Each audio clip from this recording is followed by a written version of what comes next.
shu molni sotib ikkita qilib qo'ysammikan deyman. Molni sotsak, o'g'limga sunnat to'y qilaman, deydi akam.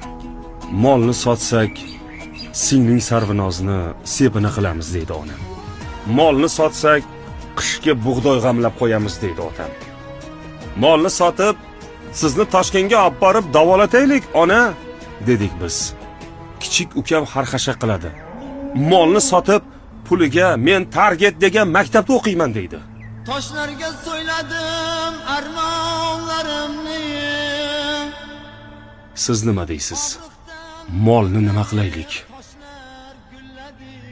Ish qilib, shu mol o'lib netib qolmasin-da.